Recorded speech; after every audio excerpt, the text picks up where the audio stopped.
Last class में हमने virus का क्लासिफिकेशन पढ़ा था on the basis of their host, और वायरस को हमने क्लासिफाई किया था bacteriophages, phytophagineae and zoophagineae groups में।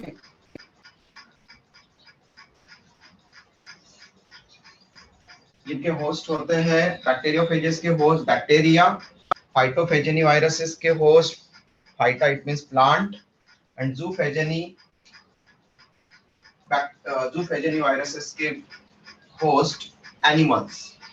ओके, नाउ वायरसेस को उनके जेनेटिक मटेरियल के बेसिस पर भी क्लासिफाई कर सकते हैं।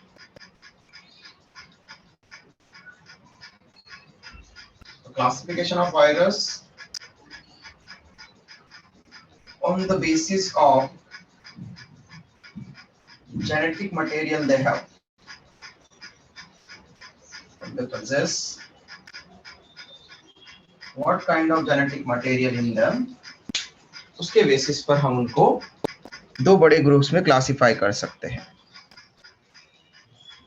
तो first of all living cells में जेनेटिक मटेरियल होता है डीएनए। ये आप लोग को नोट करके रख लेना है।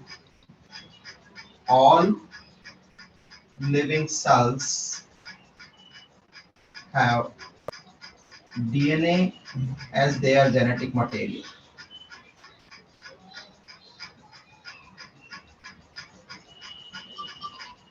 All living cells में genetic material DNA होता है।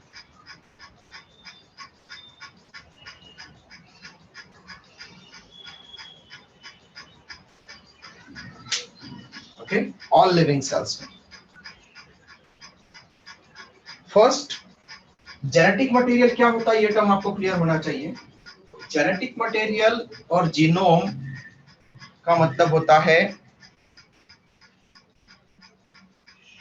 वो सब्सटेंस जो पास ऑन होगा एक सेल से दूसरी सेल में, one cell to another cell, जो पास ऑन हो सकता है, और पास ऑन होकर के वो सारी प्रॉपर्टीज, एक सेल की प्रॉपर्टीज को, जो नई सेल्स बनने वाली है डॉटर सेल्स, उन सेल्स में उन प्रॉपर्टीज को, उन कैरेक्टर्स को एक्सप्रेस करवा सकता है। ठीक है, और even one generation to another generation भी जो पास ऑन होता है, तो that substance which inherit from one generation to another और one cell to parent cell to daughter cells is termed as genetic material. It express all the characters of parent cell. ठीक है, तो ये क्या करेगा, जो parent cell में जो characters थे वो सारे वैसे के वैसे character जो है वो daughter cells में express करवाने की कोशिश करेगा। Expression of characters genetic material पर depend करता है। Expression of characters depends on genetic material. Okay, for example, एक ह्यूमन बीइंग है और उस ह्यूमन बीइंग के पास में कर्ली हेयर है। कर्ली हेयर का जीन वहां पर हमने कैपिटल सी वहां पर कंसीडर कर लिया। कर्ली हेयर के लिए कैपिटल सी जीन है, वहां पर कैपिटल सी है एक मेल के पास, और फीमेल के पास में भी कैपिटल सी है। अगर समझ लो कर्ली हेयर है मेल और फीमेल दोनों, उनके बेबी के भी कर्ली हेयर हो जाएंगे। तो ये कैरेक्टर जो पास ऑन हुआ प्रोजेनी में, it is due to inheritance of a substance called genetic material.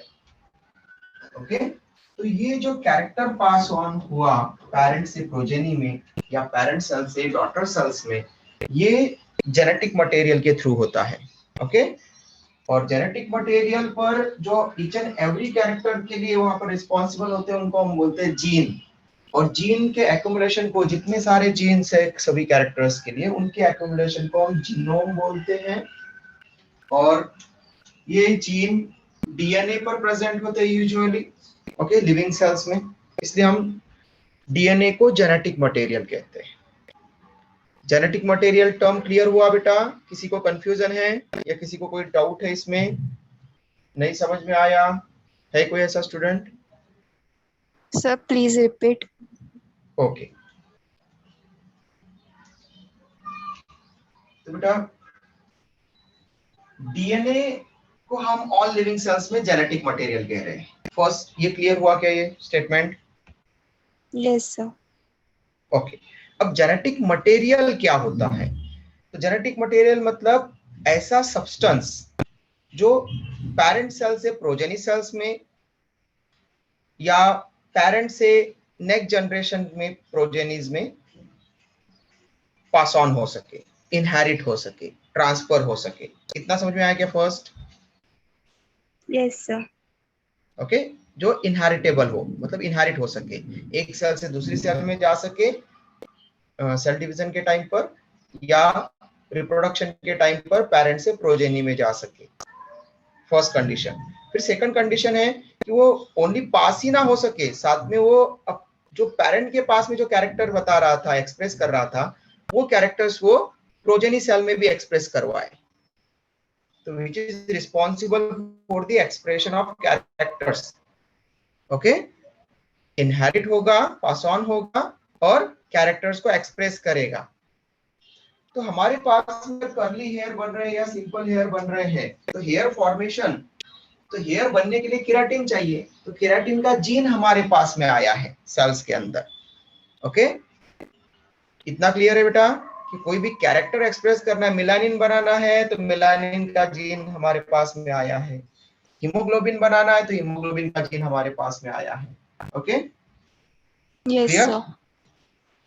Yes sir, thank you. तो ये जो जीन जीन जीन कहाँ होते हैं? तो जीन यूजुअली डीएनए पर अलाइन होते हैं, डीएनए के फ्रेगमेंट्स होते हैं, डीएनए के पार्ट्स होते हैं जीन। तो जितने कैरेक्टर अबाउट उतने जीन्स होते हैं। आगे 12 क्लास में हम पढ़ेंगे कुछ जीन्स, एक जीन से मेनी कैरेक्टर भी एक्सप्रेस हो सकते हैं, और हम कुछ पढ़ेंगे एक सिंगल कैरेक्टर के लिए मेनी जीन्स भी लग सकते हैं। ऐसा हम 12 क्लास में पढ़ेंगे जेनेटिक्स में, क्लियर? लेकिन अभी आप लोग ये समझ लो कि कोई कैरेक्टर एक्सप्रेस करना है तो उसके लिए जीन होता है, और वो जीन क्या होता है? डीएनए का पार्ट होता है यूजुअली। ओके, इसलिए डीएनए को हम जेनेटिक मटेरियल कंसीडर करते हैं, डीएनए को जेनेटिक मटेरियल बोलते हैं, और इसी को डीएनए को केमिकल बेसिस ऑफ लाइफ बोलते हैं। इसके पास में वो केमिकल सीक्वेंसेस है, मतलब जीन है, जिसके कारण एक ओल्ड मेंबर्स के जो जीन है वो पास ऑन जो होंगे, जब नया यंग वन बनेगा तब, तो उसमें वो कैरेक्टर्स आ जाते हैं, लाइफ को सस्टेन करने वाले कैरेक्टर्स। ठीक है बेटा, किसी को कोई फर्दर कोई डाउट बचा है इसमें? ओके, कोई रिप्लाई नहीं तो चलो। तो ऑल लिविंग सेल्स में मतलब kingdom Monera, protista, fungi, Plantae and Animalia, इनके मेंबर्स में ये सभी इनमें लिविंग है। तो ये इनमें क्या होगा? कौन सा जेनेटिक मटेरियल है? DNA. Okay, but viruses, viruses को हम ऑलवेज लिविंग बोलते हैं क्या? नो। हम ऑलवेज उनको लिविंग नहीं कहते, जब वो होस्ट सेल के अंदर जाएंगे तब लिविंग बनेंगे।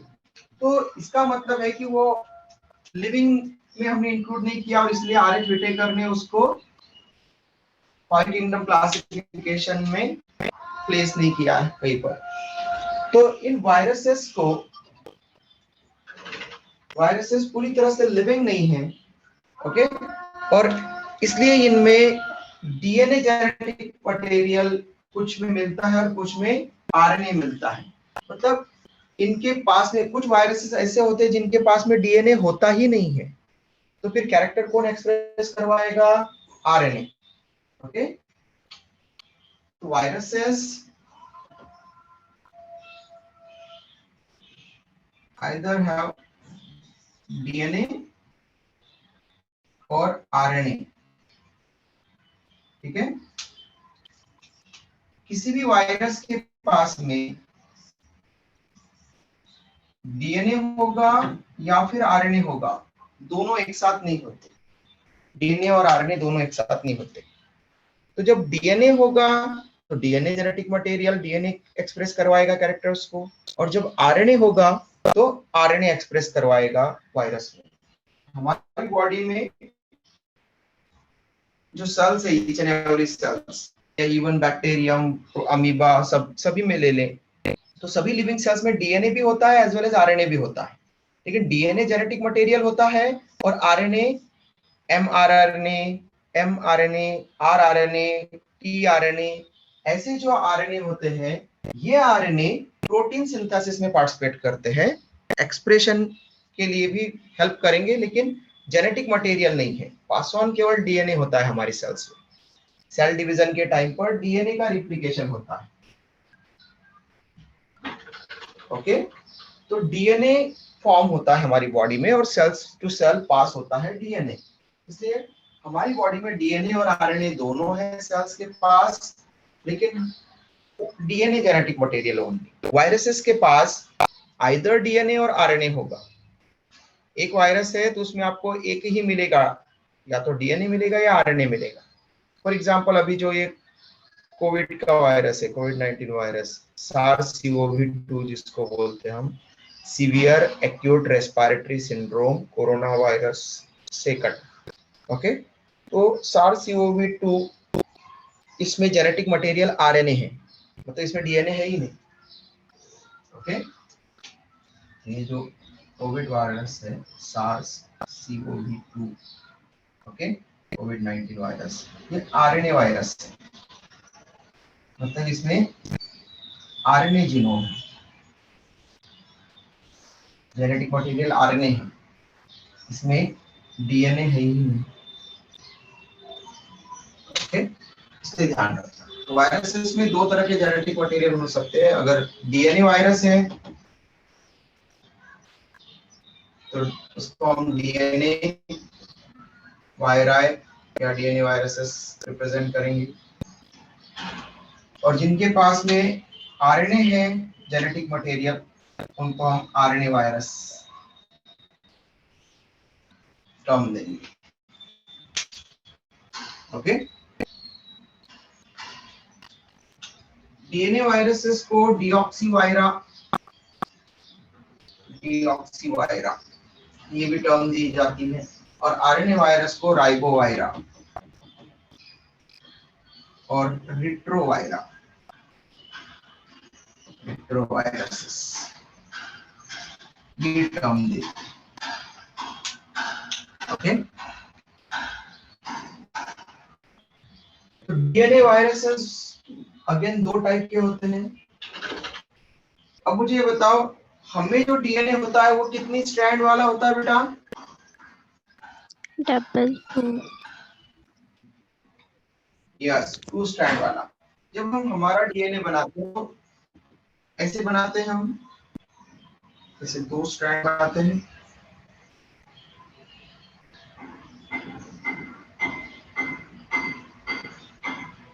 सच टाइप से हमें रिप्रेजेंट करते हैं। तो इसमें स्ट्रैंड कितनी हो गई? 2। ये हो गई 1, जिसको हम 5.23 करेंगे, और एक रहेगी 3' to 5' अनदर सेकंड स्ट्रैंड। तो 2 स्ट्रैंड है, 2 स्ट्रैंड वाला डीएनए हम बनाते हैं। तो क्या वायरस में भी हमेशा 2 स्ट्रैंड वाला डीएनए रहेगा? तो हम कहेंगे नहीं। कुछ वायरसेस सिंगल स्ट्रैंड वाले भी होते हैं, सिंगल स्ट्रैंडेड डीएनए, और कुछ वायरसेस डबल स्ट्रैंडेड डीएनए वाले। डीऑक्सीवायरा में SS DNA viruses and DS DNA viruses.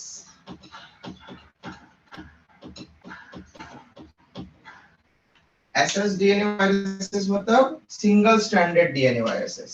SS का मतलब है सिंगल स्ट्रैंडेड। तो ऐसे वायरसेस जिनमें सिंगल स्ट्रैंडेड डीएनए आता है, डीएनए सिंगल स्ट्रैंड, एक ही स्ट्रैंड वाला डीएनए, ठीक है, एक ही स्ट्रैंड वाला डीएनए मतलब ये ऐसा, इसमें adenine, guanine, cytosine, thymine, okay, यहाँ पर साइटोसिन, यहाँ पर थायमिन, एडेनिन, इस तरह से यहाँ पर इस तरह से जुड़ा हुआ है। ये हो गया सिंगल स्ट्रैंड, इस स्ट्रैंड सिंगल स्ट्रैंड। तो सिंगल स्ट्रैंडेड डीएनए वाले भी कुछ वायरसेस होते हैं।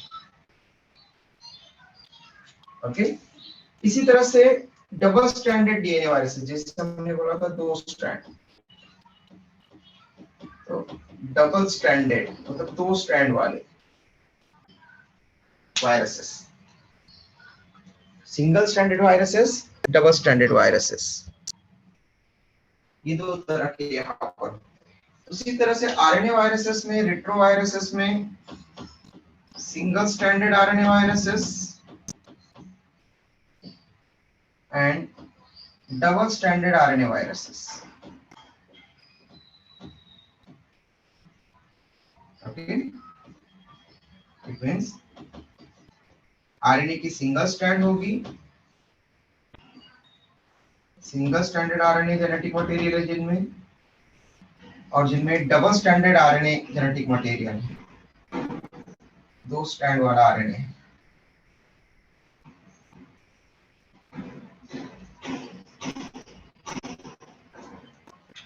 ओके, इसके बेसिस पर हम क्लासिफाई करते हैं इनको, वायरसेस को ऐसा टर्म देते हैं। स्क्रीनशॉट ले लो बेटा।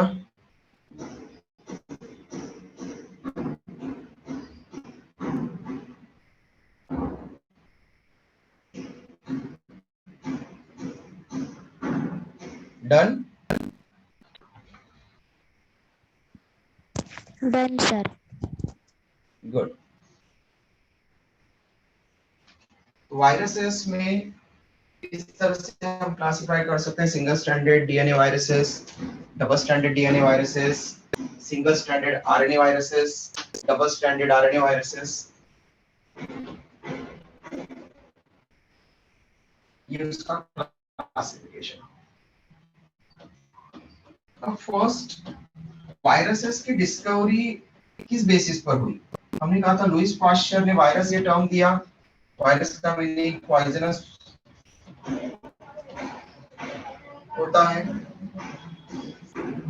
लेकिन ऑर्डर ऑफ डिस्कवरी नाम तो लुईस पाश्चर ने बाद में दिया, जब पता चला कि वायरस है, तब मतलब पता चला कि ऐसा कोई एक ऑर्गेनिज्म है तो उसको नाम दिया। लेकिन वो पता कैसे चला कि ऐसा कोई ऑर्गेनिज्म होता है? तो सबसे पहले एक साइंटिस्ट था दिमित्री इवानोवस्की,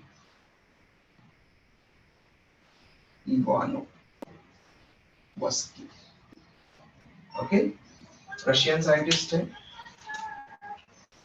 तो इस इवानोवस्की ने, सर यस बेटा, सर KY है, I नहीं है।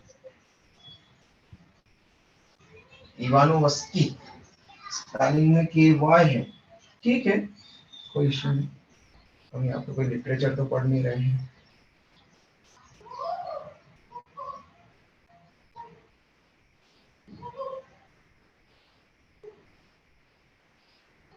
ओके, ठीक है, इवानोवस्की, एनसीईआरटी में भी वाई दिया है, आप उसको नोट कर लो, इवानोवस्की। तो इवानोवस्की ने ये देखा कि कुछ ऐसे पैथोजन हैं जो टोबैको में एक पर्टिकुलर डिसीज कॉज करवा रहे हैं। ओके, इवानोवस्की ने देखा पैथोजन्स टोबैको प्लांट में टोबैको की लीव्स को हार्म पहुंचा रहे हैं और उनमें उनको कर्ल कर रहे हैं, ड्राई कर रहे हैं मोज़ेक पैटर्न में। ओके, तो उसमें वो टोबैको मोज़ेक डिसीज कॉज करवा रहे हैं। ओके, फिर उसने देखा कि ये पैथोजन होंगे क्या, फिर क्या बैक्टीरिया है या फंगस है, क्या है? तो जब इसने देखा कि वो पैथोजन एक्चुअल में है क्या, तो उसने देखा कि जब उसको फिल्टर कर रहे थे कि कितने वहां पर मॉलिक्यूलर वेट वाले हैं, जिससे कि ये पता चल जाए कि ये फंगस है, ईस्ट है मतलब फंगस में, या फिर बैक्टीरिया है, क्योंकि तब तक तो यही नोन थे, वायरस नोन नहीं था। उसने देखा कि पैथोजेंस जो टोबैको मोजेक डिसीज कॉज कर रहे थे easily pass through bacterial filter paper. Bacterial filter paper को भी इजीली पास कर दे। Bacterial filter paper, okay. अब बैक्टीरियल फिल्टर पेपर का मतलब क्या है? तो बैक्टीरियल फिल्टर पेपर का मतलब है कि ऐसा फिल्टर पेपर जिसमें इतने माइन्यूट पोर्स है, माइक्रो पोर्स है, कि जिससे बैक्टीरिया भी ऊपर जो है रिटेंटेड में रह जाएगा, फिल्टर आउट नहीं होगा। फिल्ट्रेट में बस केवल सॉल्यूशन जा पाएगा, लिक्विड जा पाएगा, लेकिन बैक्टीरिया भी ऊपर रह जाएंगे, फिल्टर पेपर पर ऊपर रह जाएंगे। ओके, इतने छोटे छोटे सीव्स है उसमें, इतने छोटे छोटे से माइक्रोपोर्स है उसमें। ओके, तो ऐसा फिल्टर पेपर। तो जब उसने जो अफेक्टेड टोबैको लीव्स थी, टोबैको मोजेक डिसीज वाली, उसको एक्सट्रैक्ट किया, उसका एक्सट्रैक्ट निकाला, ओके, जूस बनाया, और उस एक्सट्रैक्ट को पास किया उसने फिर इस बैक्टीरियल फिल्टर पेपर से। तो उसने देखा कि वो जो पैथोजेंस है वो फिल्ट्रेट में आ गए। ओके, फिल्ट्रेट में आ गए, मतलब ये बैक्टीरियल फिल्टर पेपर्स को भी पास कर रहे हैं, मतलब बैक्टीरिया से भी छोटे हैं। इसका कंक्लूजन क्या निकला फिर? That is these pathogens are smaller than bacteria. Okay, clear है बेटा? यहां तक बैक्टीरिया से भी छोटे हैं वो, ये वहां पर कंक्लूजन निकला पहला तो, कि बैक्टीरिया से भी छोटे कोई पैथोजेंस है, ये पहली बार पता चला। फिर सेकंड एक साइंटिस्ट आया, बेजरिंके। ओके, अब बेजरिंके उसका नाम था, लेकिन एनसीईआरटी में बेजरिनेक दे रहा होगा, स्पेलिंग चेक कर लेना बेटा। ओके, बेजरिनेक की स्पेलिंग चेक कर लेना आप लोग। एक्चुअल में उसका नाम बेजरिंके है, NCKE है, लेकिन एनसीईआरटी में शायद ऐसा लिखा होगा, आप चेक कर लेना। तो बेजरिनेक ने क्या किया कि ये देखा कि क्या जो एक्सट्रैक्ट पास हुआ था, ठीक है, तो उसने भी ऐसा ही एक्सट्रैक्ट बनाया, बैक्टीरियल फिल्टर पेपर से उसको फिल्टर आउट किया, और फिर जो फिल्ट्रेट है जिसमें कि पैथोजन आ रहे हैं, तो क्या वो फिल्ट्रेट दूसरे हेल्दी टोबैको प्लांट को डालने पर वो डिसीज हो जाती है क्या? मतलब ये कॉन्टेजियस है क्या ये पैथोजन? एक से दूसरे को कम्युनिकेट करता है क्या? कम्युनिकेबल डिसीज पास करता है क्या ये पैथोजन जो बैक्टीरिया से भी छोटा है? ओके, तो बेजरिनेक ने क्या किया, एक्सट्रैक्ट फ्रॉम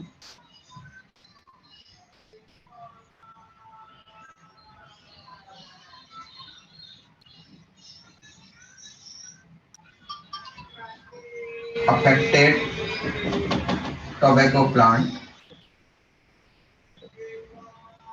उसने एक्सट्रैक्ट लिया, ओके, और उसको दिया उसने normal healthy, okay, normal healthy tobacco plant. Okay, उसने अफेक्टेड, ओके, अफेक्टेड मतलब कि जिसमें टोबैको मोजेक डिसीज थी, ऐसे प्लांट के लीव्स का एक्सट्रैक्ट निकाला, फिल्टर किया उसको, और फिर उस फिल्ट्रेट को, एक्सट्रैक्ट को उसने नॉर्मल हेल्दी टोबैको प्लांट को डाल दिया, और फिर उसने देखा ये जो नॉर्मल हेल्दी टोबैको प्लांट है ये भी, इसमें ये भी अफेक्टेड हो गया,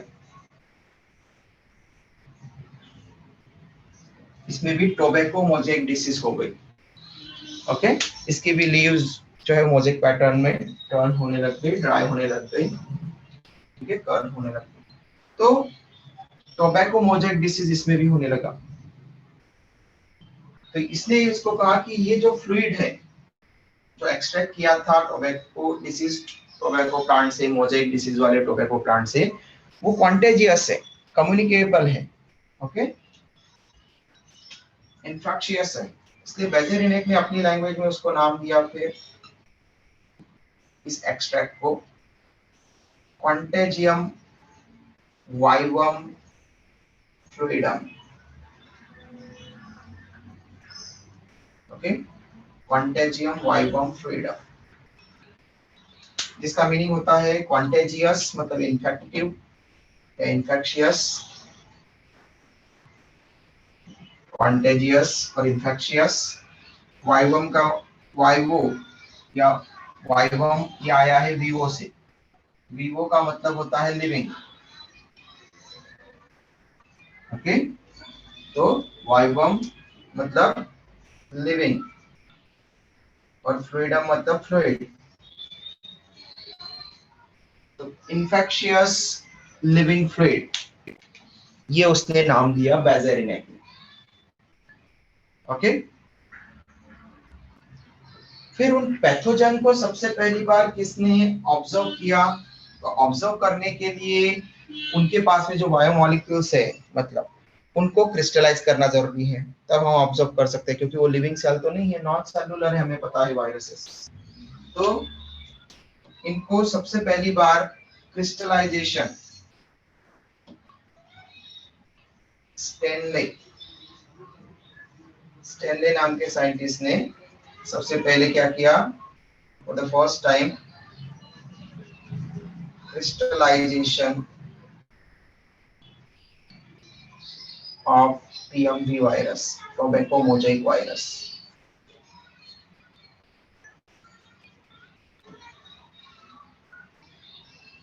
Tobacco mosaic virus. Tobacco Mosaic virus को क्रिस्टलाइज किया, क्योंकि वायरस को अगर हम क्रिस्टलाइज नहीं करेंगे, सॉलिडिफाई नहीं करेंगे, तो तब तक हम उसको वहां पर माइक्रोस्कोप वहां पर नहीं देख सकते उसको अच्छे से, ठीक है, ऑब्जर्व नहीं कर पाएंगे, क्योंकि वो भी माइक्रो ऑर्गेनिज्म है, इवन बैक्टीरिया से भी छोटा है। तो ये उससे रिलेटेड, डिस्कवरी से रिलेटेड टर्म्स से कुछ आप लोग को ध्यान रखना पड़ेगा, साइंटिस्ट के नाम और उन्होंने क्या वहां पर कंट्रीब्यूशन है उनका। स्क्रीनशॉट ले लो बेटा, किसी को तीनों में से कोई प्रॉब्लम हो, डाउट हो तो पूछ सकते हैं।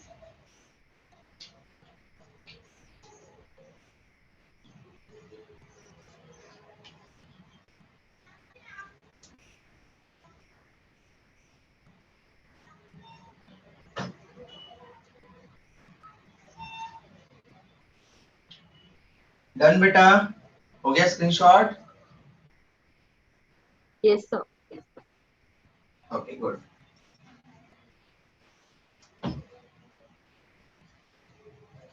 नेक्स्ट स्ट्रक्चर, वायरस का स्ट्रक्चर।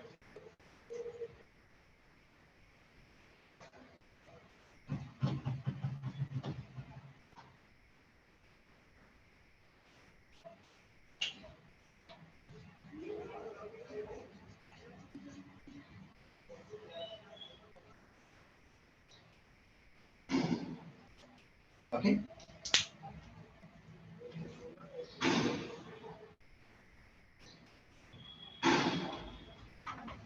तो फर्स्ट वायरस के स्ट्रक्चर के लिए हमको ये क्लियर होना चाहिए कि वायरस में क्या क्या प्रेजेंट होता है। अगर वो नॉन सेलुलर है तो क्या उसमें कौन कौन से मटेरियल्स वहां पर अवेलेबल होंगे? तो वायरस मेनली दो ही बायोमोलिक्यूल से कंपोज होता है। हमने डाइजेशन के टाइम पर बायोमोलिक्यूल्स के बारे में बोला था। बायोमोलिक्यूल्स में carbohydrate, fat, protein, nucleic acid आते हैं। ये 4 मेजर बायोमोलिक्यूल्स हैं। इनमें से ओनली 2 ही बायोमोलिक्यूल यूजुअली मिलते हैं, जनरली मिलते हैं वायरस में। Virus most of the time, ठीक है, जो वायरसेस मिलते हैं मोस्टली वायरसेस में, virus generally consist of only two types of biomolecules.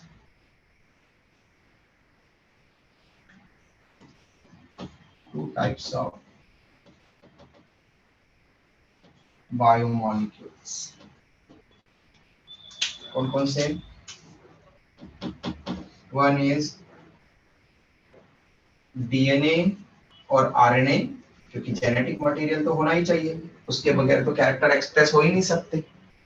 Okay, वो अपने प्रोटीन नहीं बना सकता, वो अपने जो है कॉपी नहीं बना सकता, अपना कैरेक्टर जो है कोई डिसीज कॉजिंग है, वो पॉइजन रिलीज कर रहा है तो इन्फेक्ट नहीं कर पाएगा. तो डीएनए और आरएनए इसमें से एक होना चाहिए उसके पास में. और दूसरा प्रोटीन, प्रोटीन्स होते हैं उसके पास. ओके, तो डीएनए आरएनए प्रोटीन, ये दो मेजर बायोमोलिक्यूल्स प्रेजेंट होते हैं वायरस के पास most of the time. Okay, but sometimes in some viruses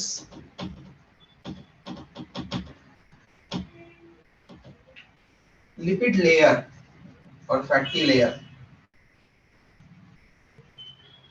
may also form.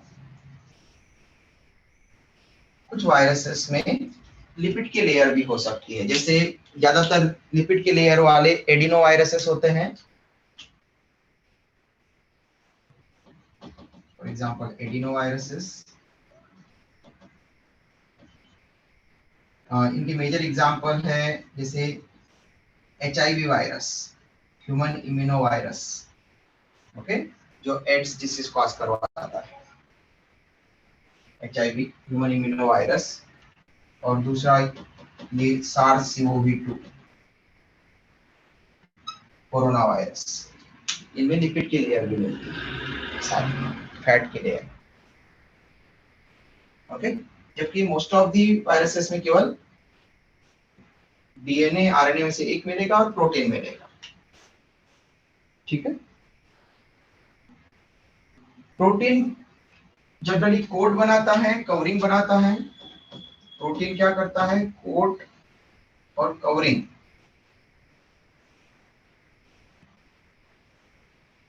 और डीएनए और आरएनए क्या होते हैं? ये जेनेटिक मटेरियल होते हैं, इनहेरिटेबल सब्सटेंसेस, कैरेक्टर एक्सप्रेस करवाने के. तो जैसे एक जनरल स्ट्रक्चर अगर हम बात करें तो वायरसेस को हम इस तरह से ड्रॉ करते हैं. ये एक कोट हो गया, hexagonal coat. Most of the viruses hexagonal coat से बनते हैं.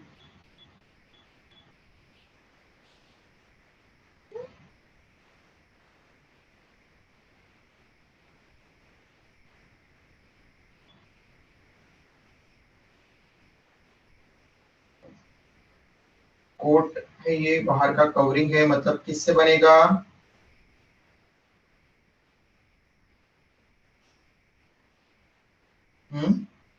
किससे बनेगा? यस, प्रोटीन से. तो प्रोटीन से बना होता है हेक्सागोनल कोट. और अंदर की तरफ यहाँ पर जेनेटिक मटेरियल होता है डीएनए और आरएनए. तो जनरली हम एक वायरस को इस तरह से रिप्रेजेंट करते हैं, जिसमें उसका हेक्सागोनल कोड और जेनेटिक मटेरियल. ये प्रोटीन कोड और डीएनए और आरएनए में से जेनेटिक मटेरियल.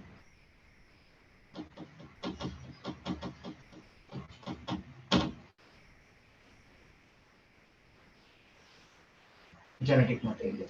ओके, तो सिंगल स्ट्रैंडेड डीएनए हो सकता है या डबल स्ट्रैंडेड डीएनए हो सकता है, या फिर सिंगल स्ट्रैंडेड आरएनए या डबल स्ट्रैंडेड आरएनए, इनमें से हो सकता है. अब स्पेसिफिक दो स्ट्रक्चर आप लोगों के सिलेबस में है. ओके, मतलब बस उनको आपको देखना है, उसके बेसिस पर आपको एग्जाम में क्वेश्चन आ सकता है. बहुत ही सिंपल है. एक है बैक्टीरियोफेज का एग्जांपल, ये जनरल स्ट्रक्चर था, जनरल स्ट्रक्चर वायरस का. दूसरा आपके सिलेबस में बैक्टीरियोफेज का स्ट्रक्चर है, T2 बैक्टीरियोफेज का स्ट्रक्चर दिया है। बैक्टीरियोफेज, अब ध्यान रखो, हमें पता है कि जनरल स्ट्रक्चर में प्रोटीन और जेनेटिक मटेरियल तो आएगा, तो इसमें भी हम प्रोटीन का कोड बना दिया।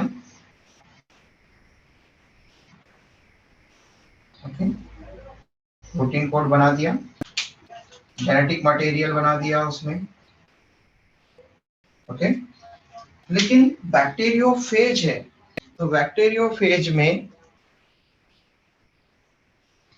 स्पेशल स्ट्रक्चर्स होते हैं, टेल फाइबर्स, जिसकी हेल्प से वो बैक्टीरिया की सरफेस पर पहले एडहर करता है इन्फेक्शन के लिए।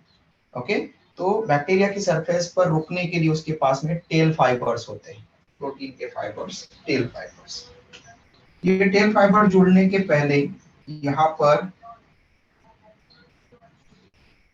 एक नेक लाइक यहाँ पर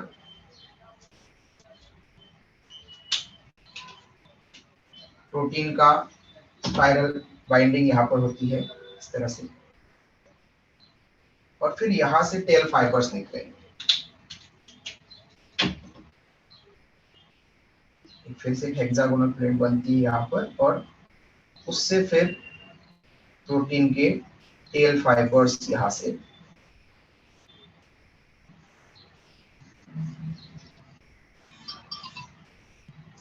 ऐसे निकलते हैं। ओके, ये बैक्टीरियोफेज का स्ट्रक्चर हो जाता है। Clear?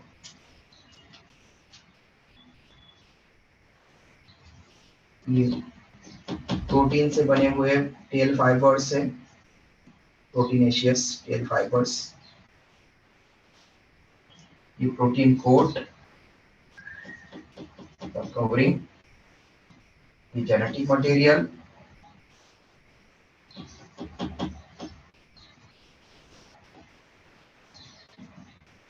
Okay. Most of the bacteriophages DNA viruses होते हैं।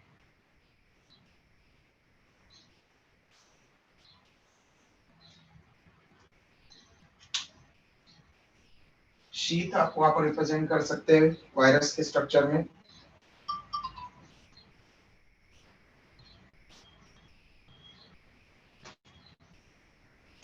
ओके, ये इसको आप शीट, शीट मतलब कवरिंग, तो यहाँ पर एक स्पेशल प्रोटीनेशियस कवरिंग है जिसको हम शीट कह रहे हैं, वो यहाँ पर बीच में प्रेजेंट है, जो प्रोटीन कोड और जेनेटिक मटेरियल वाले मेन पार्ट को कनेक्ट करके रख रही है टेल फाइबर्स के साथ।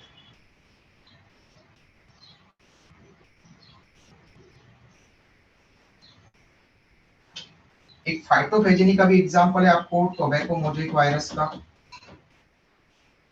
ओके, टोबैको मोज़ेक वायरस का इसलिए दिया है क्योंकि ये जो आपको दिए जा रहे हैं स्ट्रक्चर बताए जा रहे हैं वो उसमें थोड़ा सा डिफरेंस है नॉर्मल के कंपैरिजन में, इसलिए आपको बेसिक चीजें पता चल जाए इसके लिए बताया जा रहा है। तो यहाँ पर टीएमवी वायरस में प्रोटीन का कोड होता है, प्रोटीन का कोड में स्पेशल टाइप के यूनिट्स मिलते हैं। ये स्पेशल टाइप के यूनिट्स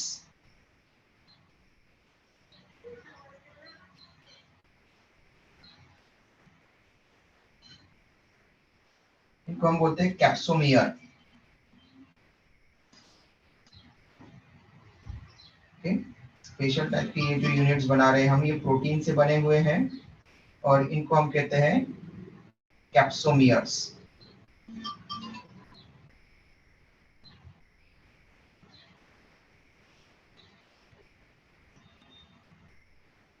सिंगल को कैप्सोमियर, मेनी को कैप्सोमियर्स।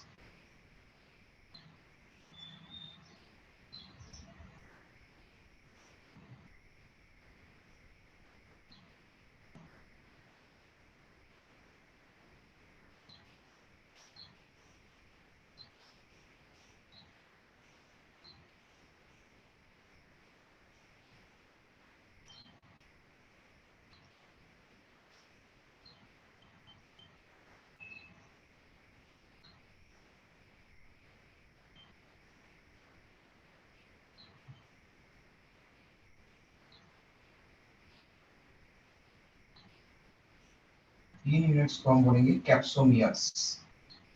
ठीक है, ऐसे आपको इलॉन्गेटेड स्ट्रक्चर बनाते जाना है सिलेंड्रिकल।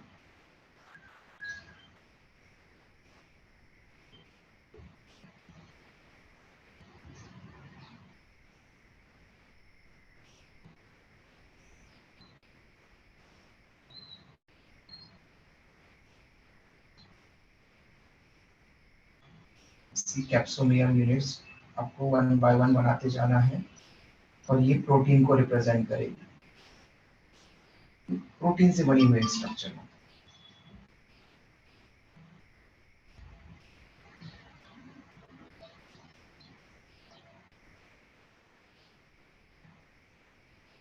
कैप्सोमियर यूनिट,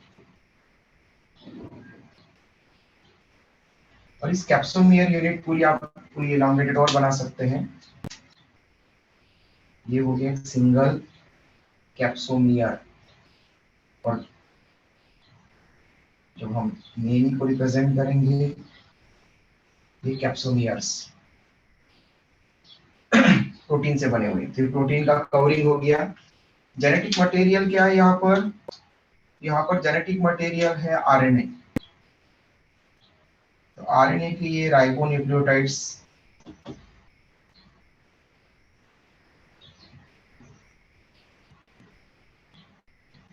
इस तरह से सिंगल स्ट्रैंडेड आरएनए होता है टोबैकोमोलिक वायरस में। तो ये एक ही स्ट्रैंड, ये अलग अलग न्यूक्लियोटाइड्स वहां पर एक दूसरे के साथ में अटैच होकर के पूरी आरएनए की स्ट्रैंड बना रहे हैं। ये सिंगल स्ट्रैंडेड आरएनए। और कैप्सोमियर प्रोटीन की यूनिट है, प्रोटीन। ओके, इसको आप और फर्दर इलॉन्गेटेड बनाएंगे। आपको समझाने के लिए मैंने वहां पर रिप्रेजेंट किया है। स्क्रीनशॉट ले सकते हैं बेटा आप लोग।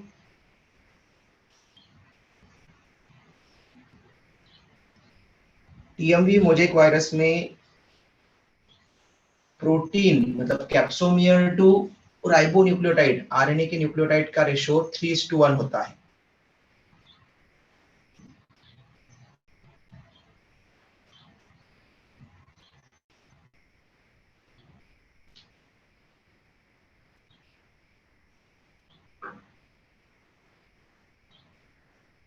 जितने राइबोन्यूक्लियोटाइड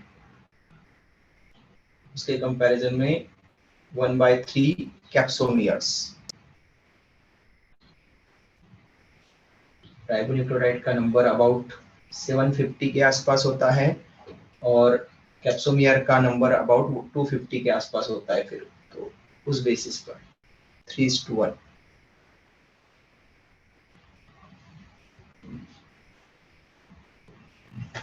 डन बेटा, स्क्रीनशॉट हो गया? क्या बेटा? सर जिन वायरस में लिपिड लेयर प्रेजेंट होती है वो जिनमें लिपिड लेयर क्या बोल रहे हो बेटा आप? मुझे क्लियर नहीं सुनाई दिया, फिर से रिपीट करो शुरुआत से। सर जिन वायरस में लिपिड लेयर प्रेजेंट होती है वो सिंपल जिनमें लेयर नहीं होती है उनके कंपैरिजन में ज्यादा इफेक्टिव होते हैं क्या? ऐसा नहीं है बेटा, ठीक है, दोनों ही इफेक्टिव होते हैं। बस इतना है कि इसमें लिपिड की लेयर एक्स्ट्रा बढ़ गई है तो वो लिपिड की लेयर उनको प्रोटेक्शन दे रही है।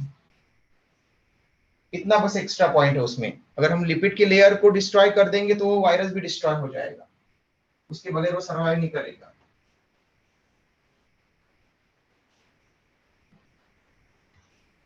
Okay sir. हाँ बेटा, तो ऐसा जरूरी नहीं है कि लिपिड लेयर के कारण वो ज्यादा हार्मफुल हो जाएंगे या ज्यादा इफेक्टिव हो जाएंगे, ऐसा नहीं है। वायरसेस, ऑल वायरसेस जो है वो किसी न किसी तरह के पैथोजेनिक है।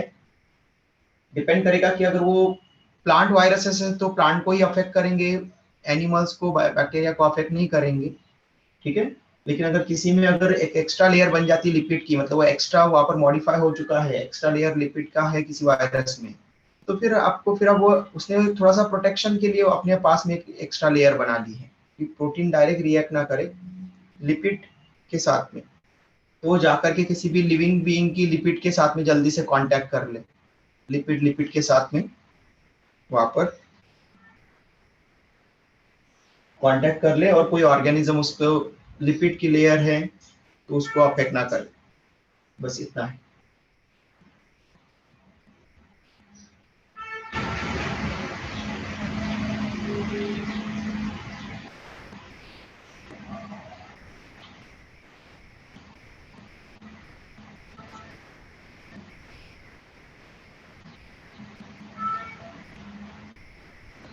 डन बेटा, स्क्रीनशॉट हो गया? Yes. Very good. Okay, last में बस आपको इतना याद रखना है कि कॉमन कौन कौन से वायरसेस कौन किस किस को अफेक्ट कर सकते हैं। तो एनसीईआरटी में लिखता है इन जनरल, इन जनरल मतलब मोस्ट ऑफ द केसेस में, हाँ, ऑल केसेस में नहीं, viruses that infect plants have single stranded RNA. Okay, तो प्लांट वायरसेस में ज्यादातर वायरसेस कौन से होंगे? सिंगल स्ट्रैंडेड आरएनए वाले। प्लांट को अफेक्ट करने वाले जो वायरसेस होते हैं उनमें से ज्यादातर वायरसेस सिंगल स्ट्रैंडेड आरएनए वाले होते हैं। ओके, वाइल एनिमल्स में, तो एनिमल्स में single stranded DNA, double stranded DNA, okay, sorry, animals में सिंगल स्ट्रैंडेड या डबल स्ट्रैंडेड आरएनए और डबल स्ट्रैंडेड डीएनए, मतलब एनिमल्स को जो अफेक्ट करते हैं उसमें सिंगल स्ट्रैंडेड डीएनए वाले वायरसेस कम मिलते हैं। मोस्टली डबल स्ट्रैंडेड डीएनए वाले वायरसेस एनिमल को अफेक्ट करते हैं और सिंगल स्ट्रैंडेड आरएनए या डबल स्ट्रैंडेड आरएनए वाले वायरसेस एनिमल्स को ज्यादा अफेक्ट करते हैं। तो एनिमल्स को सिंगल स्ट्रैंडेड डीएनए वाले वायरसेस कम अफेक्ट करते हैं। ऐसी बैक्टीरियल वायरसेस, बैक्टीरियोफेजेस यूजुअली कैसे होते हैं? डबल स्ट्रैंडेड वायरसेस होते हैं। ओके, प्रोटीन के कोड को कैप्सिड भी हम टर्म देते हैं और कैप्सिड की यूनिट्स को कैप्सोमियर कहते हैं, इसलिए टोबैकोमोजिक वायरस में हमने कैप्सोमियर लिखा है। ओके, प्रोटीन का कोड कैप्सिड कहलाता है और कैप्सिड की units capsomere. Okay, capsomeres are arranged in helical और polyhedral geometric forms. Viruses cause diseases like mumps, smallpox, herpes, influenza, ठीक है? Acquired immunodeficiency syndrome in humans is also caused by a virus. In plants, the symptoms can be mosaic formation, leaf rolling, curling, yellowing, and vein clearing, dwarfing, and stunted growth. Okay? ये आप लोगों को वहां पर इससे related, virus से related information extra जो NCERT में दी है वो आपको नोट कर लेना है। ओके, ये इंफॉर्मेशन जो मैंने आपको बताई वो आप एनसीईआरटी से नोट कर लेना है बस आपको। ठीक है, तो ये वायरस कंप्लीट हुआ। Viroids, okay, prions and lichen के बारे में हम कल कंप्लीट कर लेंगे। तो कल ये चैप्टर आप लोगों का कंप्लीट हो जाएगा, उसके साथ में नेक्स्ट चैप्टर प्लांट क्लासिफिकेशन हम स्टार्ट कर देंगे। ओके बेटा, bye, take care. Thank you sir. Bye Thank you, sir. Bye बेटा, bye. Thank you, sir. Bye बेटा।